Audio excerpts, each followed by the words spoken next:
As LeBron James gears up for season 17, he has a message for his critics who think he might be washed up this year, posting a video on his Instagram with the hashtag #WashedKing. Nick, what'd you make of LeBron's post? I don't make hardly anything about the post. I'm glad it wasn't a Taco Tuesday post. I think those have probably run their course. But I do think LeBron is correct that he is, for the first time in forever, going into a season seemingly underrated, with his team's chances seemingly underrated. So I think that is very interesting. The fact that he has played 55 basketball games since his mid-June of 2018, I also think is very interesting as far as what level of rejuvenation we will see from LeBron this season. Okay, LeBron, year what, 17? Year 17. Rejuvenation. Okay, yeah. I'm not worried at all, because as an athlete, when you get towards the end of your career, you just use certain things as motivation. As far as them being an underdog, they can't be an underdog. I think they're the second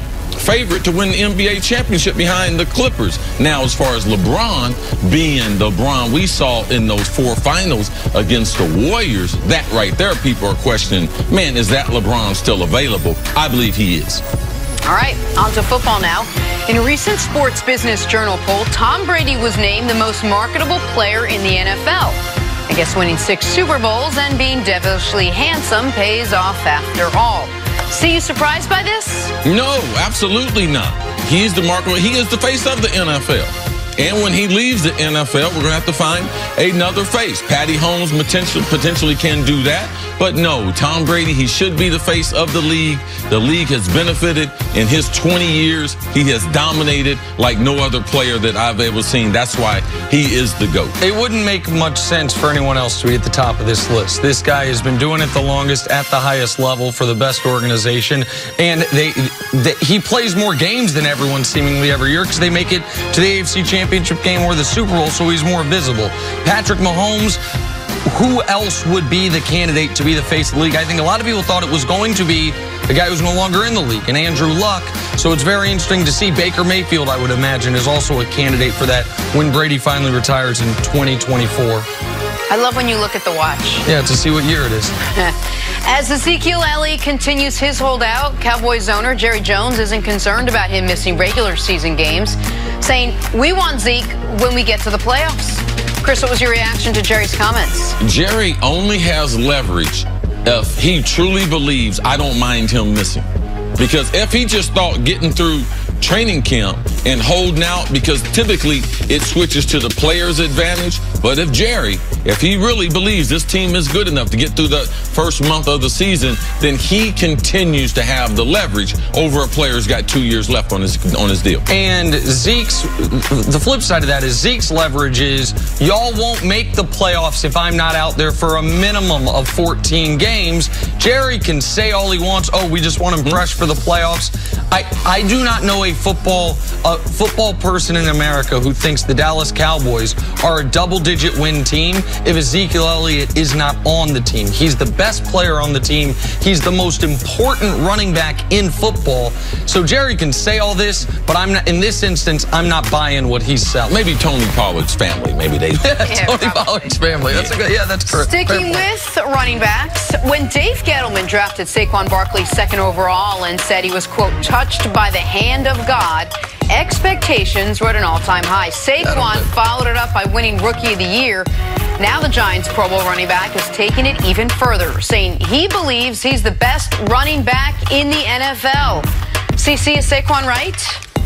I was shocked that he even said this, because not only did Gettleman have it right as far as his athletic ability, as far as his leadership on and off the field, he has shown just to be a really poised human being. In high school, his classmates talked about what a different person he was as an athlete, not a prima donna. In Penn State, it's well documented. In the weight room, holds almost every record. Explosive exercises, holds almost every record in the weight room.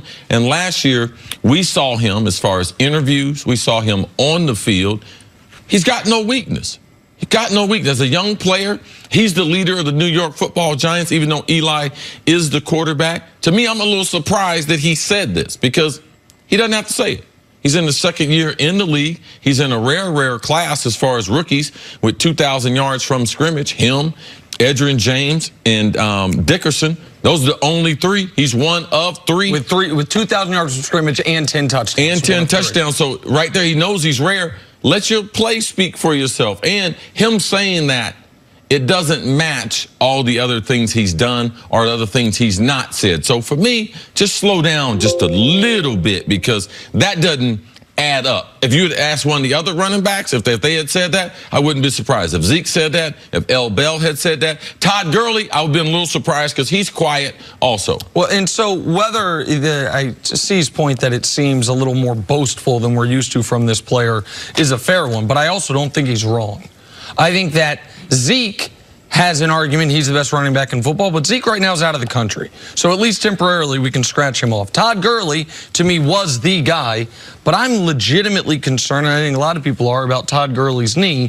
So until we see Todd Gurley play 4, 6, 8 healthy weeks of football post-Super Bowl, I think we can scratch him off the list temporarily. And Le'Veon Bell was right there and on that short list, but Le'Veon Bell hasn't played football in a year. Now, I think Le'Veon Bell's going to be excellent again. I don't think the year off is going to have turned him into a inferior player, but we got to see him play. And what Saquon did last year was special. C mentioned rookies with 2,000 yards and 10 touchdowns. He had 5.8 yards per touch. That's the most by any rookie with at least 350 touches since the merger. Only Julio Jones, DeAndre Hopkins, Zeke, Gurley, Christian McCaffrey, and Alvin Kamara had more first downs last year. And that might be the most important thing other than touchdowns you can do in this league, move the chains.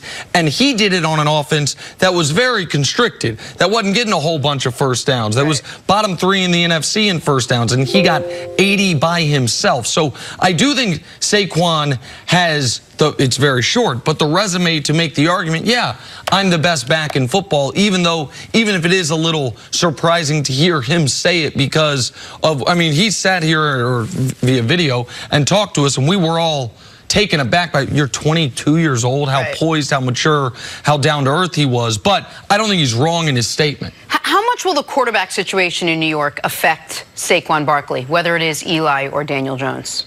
I don't think it's going to affect him too much, because the defense is right now, for the Giants to beat them, they're going to have to be able to throw the ball. They're going to put bodies at the line of scrimmage. Now, they had OBJ for part of the season last year. That was able to keep some of the heat out of the box, where he had less people to be able to run against. But no matter who the quarterback is to the Giants, I don't care who. They can bring back Phil Simms or any other great that they think they have. Stop.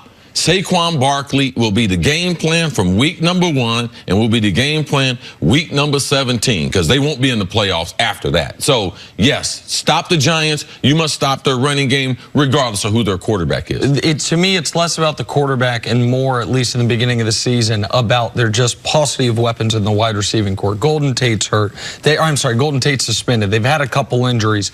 And so while they already were more focused on the running game than the passing game, if you're facing the Giants, that first month of the season, I would imagine every wide receiver is going to be getting one-on-one matchups with 7 and 8 men in the box. More focus placed on Saquon. 100%, because not that Golden Tate is a deadly weapon, but he's a viable threat.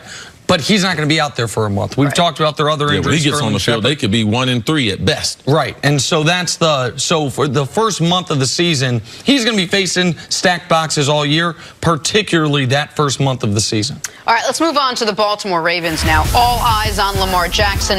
Last year, the team took some heat for treating their star quarterback more like a running back. Lamar averaged 16 rush attempts a game in his 8 starts. But in year 2, Lamar has his sights set on running less and passing more, saying he'll probably throw 30 times a game. No biggie, he only did that 0 times last season. So, Nick, how feasible is this? I would hope it's feasible. 28 quarterbacks did it last year. 30 times a game in 2019 is not a large number.